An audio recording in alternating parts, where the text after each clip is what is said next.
त्रिया चरित्र कहानी प्रेम की सच्चाई की। आइए सुनते हैं। सुनने से पहले चैनल को सब्सक्राइब और वीडियो को लाइक करना न भूलें दोस्तों।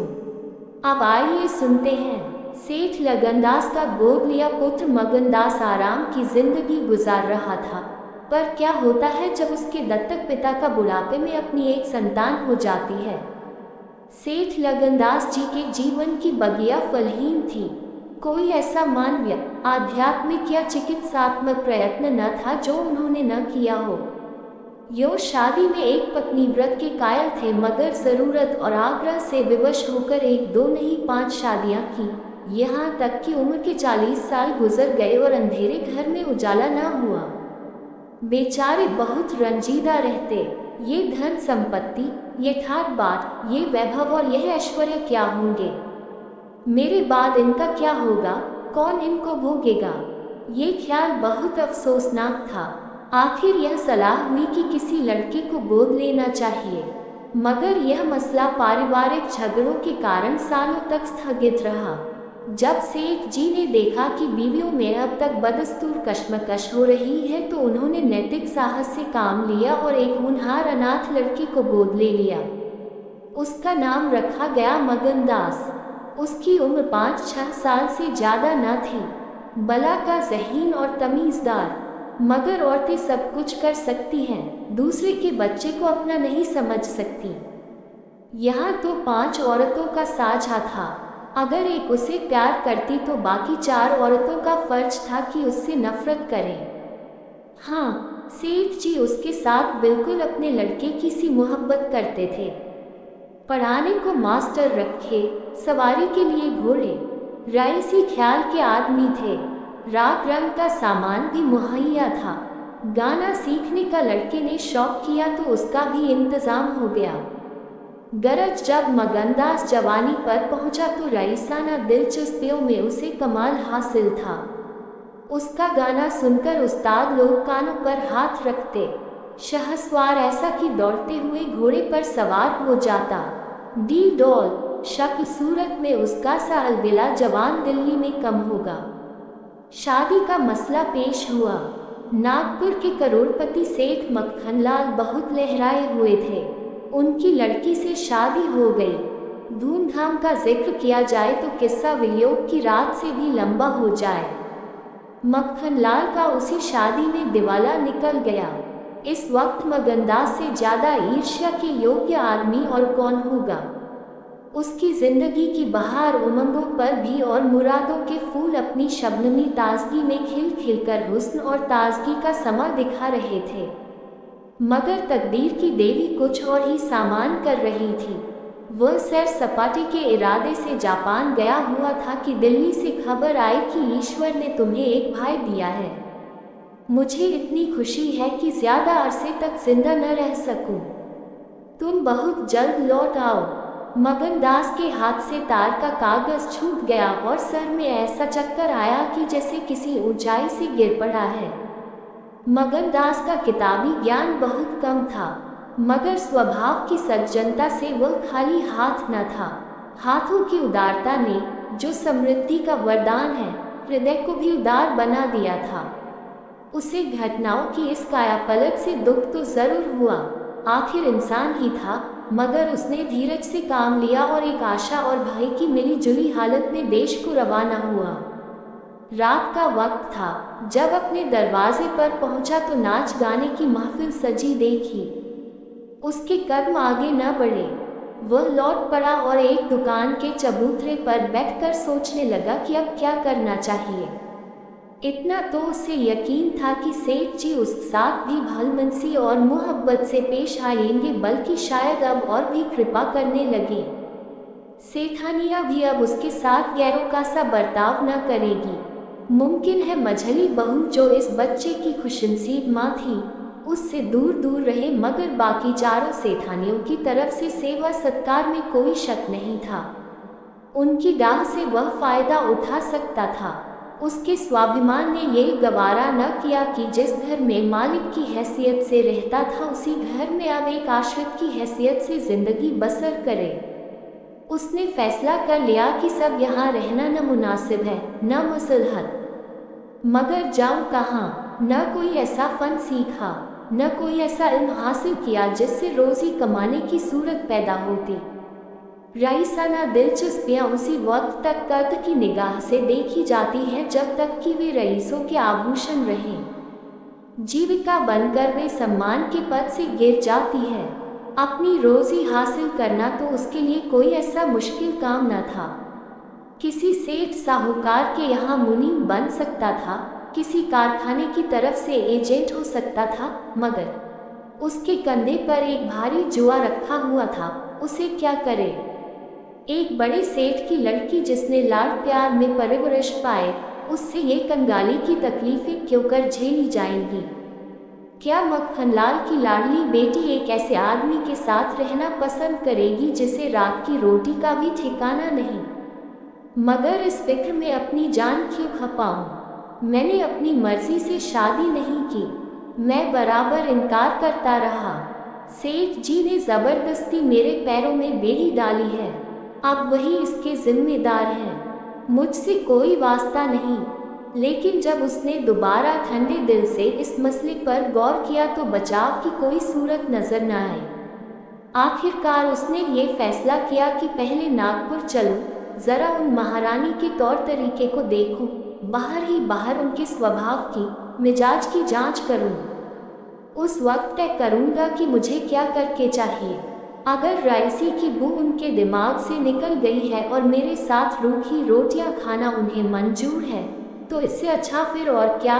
लेकिन अगर वह मेरी ठाट बाट के हाथों बिकी हुई है तो मेरे लिए रास्ता साफ है। फिर मैं हूँ और दुनिया का गम। ऐसी जगह जाऊँ जहाँ किसी परिचित की सूरत सपने में भी न दिखाई दे। गरीबी की जिल्लत नहीं रहती अगर अजनबियों में जिंदगी बसर की जाए। ये जानने पहचानने वालों की कनखियाँ और कनबतियाँ हैं जो गरीबी को यंत्रणा बना देती हैं। इस तरह दिल में जिंदगी का नक्शा बनाकर मगनदास अपनी मर्दाना हिम्मत के भरोसे पर नागपुर की तरफ चला, उस मल्लाह की तरह जो किश्ती और पाल के बगैर नदी की उमड़ती हुई लहरों में अपने को डाल दे।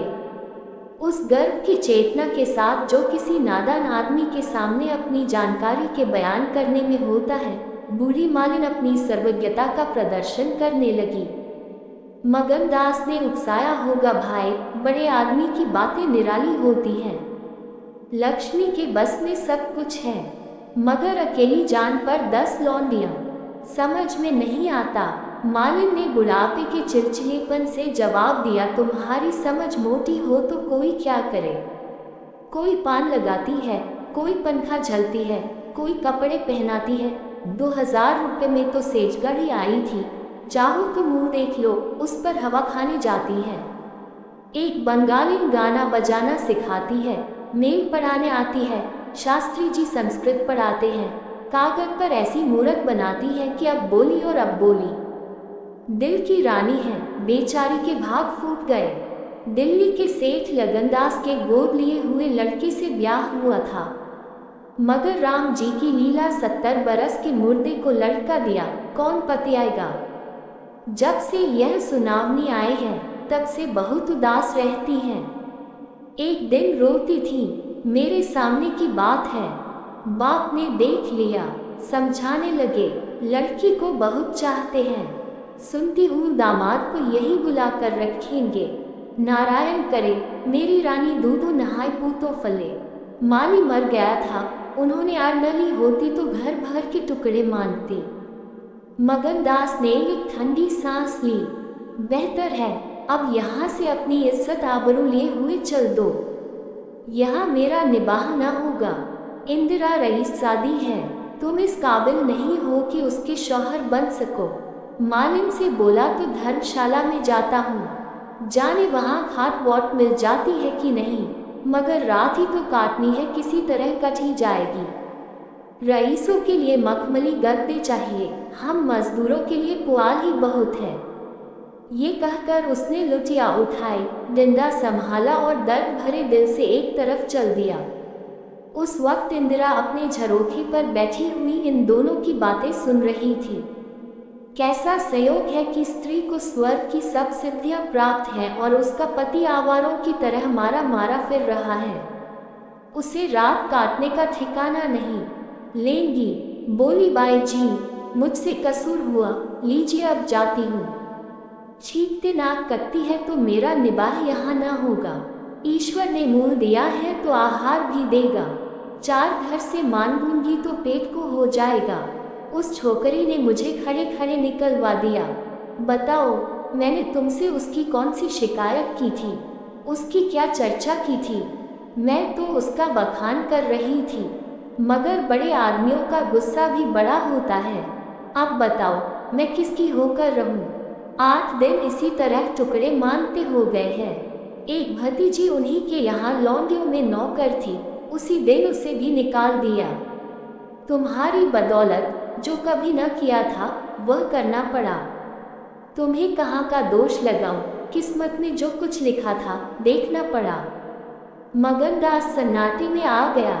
आह, मिजाज का ये हाल है, ये घमंड, ये शान।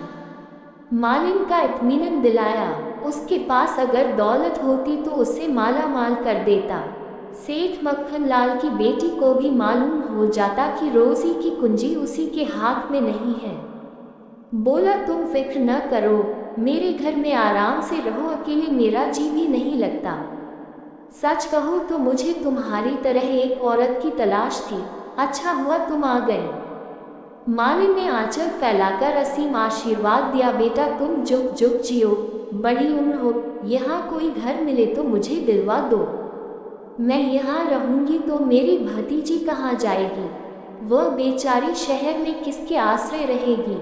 मगन लाल के खून में जोश आया, उसके स्वाभिमान को चोट लगी। उन पर यह आफत मेरी लाई हुई है, उनकी इस आवारागर्दी का जिम्मेदार मैं हूँ। बोला, कोई हर्ज न हो तो उसे भी यही ले आओ। मैं दिन को यहाँ बहुत कम रहता हूँ, रात को बाहर चारपाई डालकर पढ़ रहा करूँगा। मेरी वजह से तुम लोगों को कोई तकलीफ न होगी। यहाँ दूसरा मकान मिलना मुश्किल है, यही झोपड़ा बड़ी मुश्किलों से मिला है। यह अंधेर नगरी है, जब तुम्हारा सुबीता कहीं लग जाए तो चली जाना। मगनदास को क्या मालूम था कि हज़रत इश्क उसकी ज़बान पर बैठे हुए उससे यह बात कहला रहे हैं। क्या ये ठीक है कि इश्क पहले माशूक के दिल में पैदा होता है? सेठानियों में अनबन है, नौकर चाकर लूट मार मचा रहे हैं। वहाँ का ये हाल है और मेरा दिल वहाँ जाने पर राजी नहीं होता। दिल तो यहाँ है, वहाँ कौन जाए? रंभा जरा देर तक सोचती रही, फिर बोली, तो मैं तुम्हें छोड़ दूंगी। इतने दिन तुम्हारे साथ रही, जिंदगी का सुख लूटा, अब जब तक जीऊंगी इस सुख का ध्यान करती रहूंगी। मगर तुम मुझे भूल तो न जाओगे? साल में एक बार देख लिया करना, इसी झोपड़े में आकर। मगनदास ने बहुत रोका मगर आंसू न रोक सके। बोले, रंभा, ऐसी बातें न करो, कलेजा बैठा जाता है। मैं तुम्हें छोड़ नहीं सकता, इसलिए नहीं कि तुम्हारे ऊपर कोई एहसान है, तुम्हारी खातिर नहीं, अपनी खातिर। वह शांति, वह प्रेम, वह आनंद जो मुझे यहाँ मिलता है और कहीं नहीं मिल सकता। खुशी के साथ जिंदगी बसर हो, यही मनुष्य के जीवन का लक्ष्य है। मुझे ईश्वर ने ये खुशी यहाँ दे रखी है तो मैं उसे क्यों छोड़ूं? धन दौलत को मेरा सलाम है, मुझे उसकी हवस नहीं है।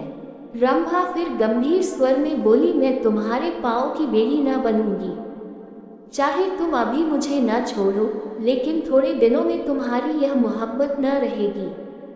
मगनदास को कोड़ा लगा, जोश से बोला, तुम्हारे सिवा इस दिल में अब कोई और जगह नहीं पा सकता।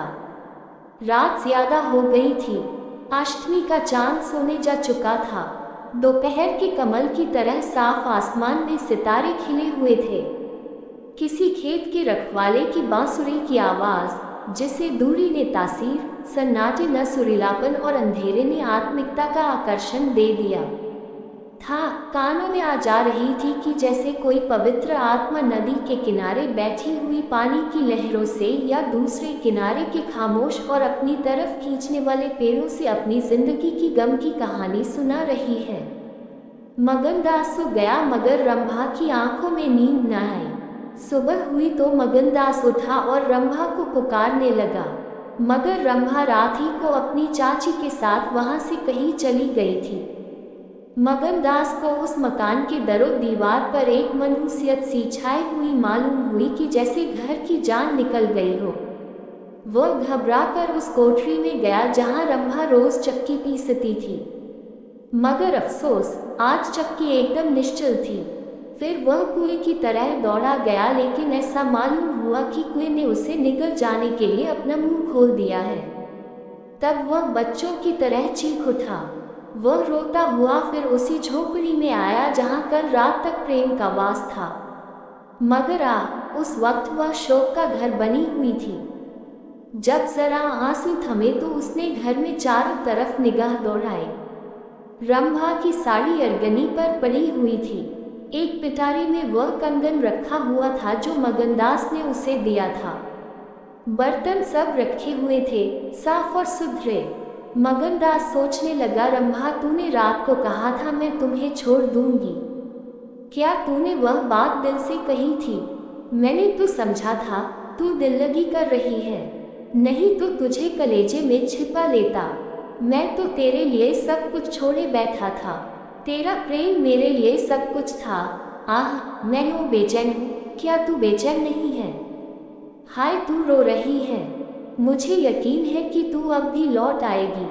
फिर सजीव कल्पनाओं का एक जमघट उस सामने आया। वे नाजुक अदाएं, वे मतवाली आंखें, वे भोली भाली बातें, वे अपने को भूली हुई सी मेहरबानियाँ, वह जीवनदायी मुस्कान, वे आशिकों जैसी दिलजोया, वह प्रेम का नशा, वह हमेशा खिला रहने वाला चेहरा, वह लचक लचक कर कुएं से पानी लाना, वह इंतजार की सूरत, वह मस्ती से भरी हुई बेचैनी, ये सब तस्वीरें उसकी निगाहों के सामने हमरतनाक बेताबी के साथ फिरने लगी।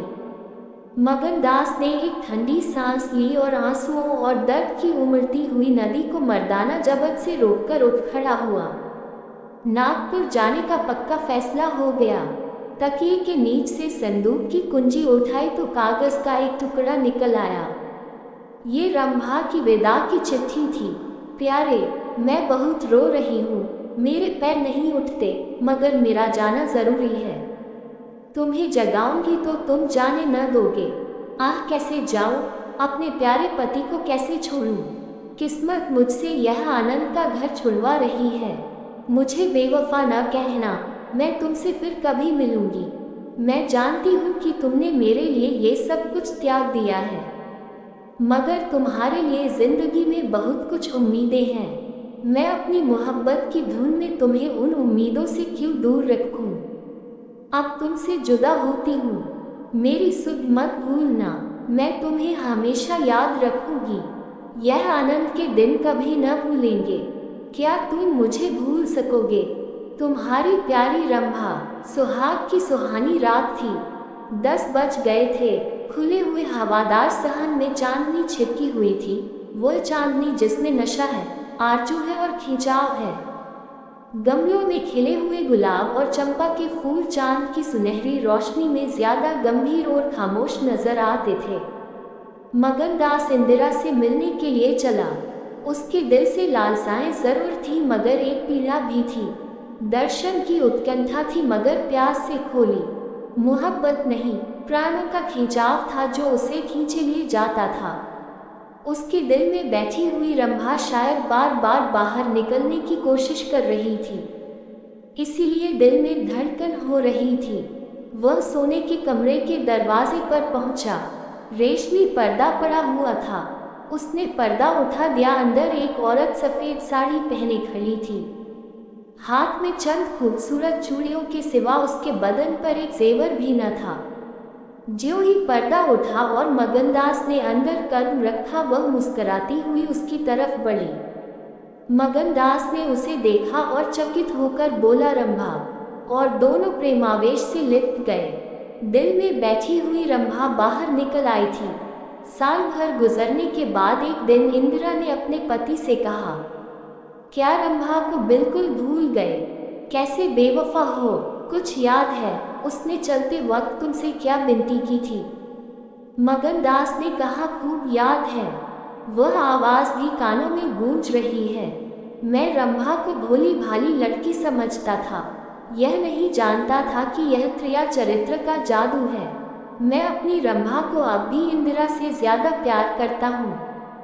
तुम्हें दाग तो नहीं होती? इंदिरा ने हंसकर जवाब दिया, दाग क्यों हो? तुम्हारी रंभा है तो क्या मेरा मगन सिंह नहीं है? मैं अब भी उस पर मरती हूँ। दूसरे दिन दोनों दिल्ली से एक राष्ट्रीय समारोह में शरीक होने का बहाना करके रवाना हो गए और सागर घाट जा पहुँचे। वह झोपड़ा, वह मोहब्बत का मंदिर, वह प्रेम भवन फूलों और हरियाली से लहरा रहा था। चंपा मालिन उन्हें वहां मिली। गांव के जमींदार उनसे मिलने के लिए आए। कई दिन तक फिर मगन सिंह को घोड़े निकालने पड़े। रंभा कुएं से पानी लाती, खाना पकाती, फिर चक्की पीसती और गाती।